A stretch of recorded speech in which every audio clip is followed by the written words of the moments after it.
அது ரொம்ப முக்கியமானது. பணம் உங்கள்கிட்ட குவியன்னா எல்லாருமே உங்களை பணக்காரன்னு மக்கள் நம்பணும்.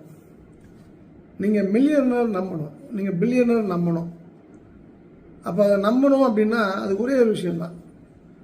நீங்கள் கொடுத்தால்தான் அடுத்தவர்கள் அதை நம்புவார்கள்.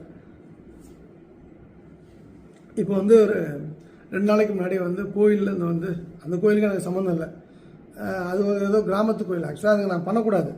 பட் எனக்கு வேண்டப்பட்ட ஒரு பெண்மணி எனக்கு கூப்பிட்டு வந்துட்டாங்க. ஏன்னா ஏதாவது பெரிய கோயில் ஒரு முக்கியமான விஷயம்னா பண்ணலாம். அந்த கிராமத்தில் இருக்கவங்களே அதை பண்ணிக்க வேண்டியதான்.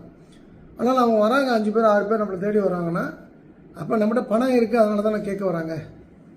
அப்போது அந்த பிலீவ் சிஸ்டத்தை நீங்கள் க்ரியேட் பண்ணணும். இப்போ இன்னைக்கு கூட ஒரு 10 பேர் பார்க்குற இடத்துல பணம் கேட்கறதுக்கு முன்னாடி நான் கொடுத்தா ஒருத்தவங்க பணம் கேட்டாங்க, நான் பணம் கேட்டு கொடுத்தேன். மற்றவங்க பணம் கேட்காம கொடுக்குறாங்கன்னா அப்போது சொக்கலிங்கம் கிட்ட வாங்கினா நல்லதுன்ற ஒரு பிலீஃப் க்ரியேட் ஆகிருக்குல்ல, அதே தான். அப்போ நீங்கள் பணக்காரன்ற ஒரு விஷயத்தை நீங்கள் உணர்வதை விட உங்கள் பக்கத்தில் இருக்கவங்களை உணர்ந்தாங்கன்னா அது உங்கள்கிட்ட பணம் குவிவதற்கு பெரிய அளவில் சப்போர்ட் பண்ணும். த ஒன்லி திங் அந்த இடத்துல அது மாதிரி நடக்கணும்னா நீங்கள் கொடுத்தால்தான் அந்த நேம் க்ரியேட் ஆகும். நீங்கள் எல்லாத்தையும் வாங்கி எனக்குன்னு வச்சுக்கிட்டிங்கன்னா nothing will happen. So more to happen நீங்கள் ஆசைப்பட்டீங்கன்னா, மோர் ஷுட் ஹேப்பன் நீங்கள் நினச்சிங்கன்னா அப்போ நிறைய கொடுங்க. கொடுக்கறவங்க தான் அந்த உலகம்.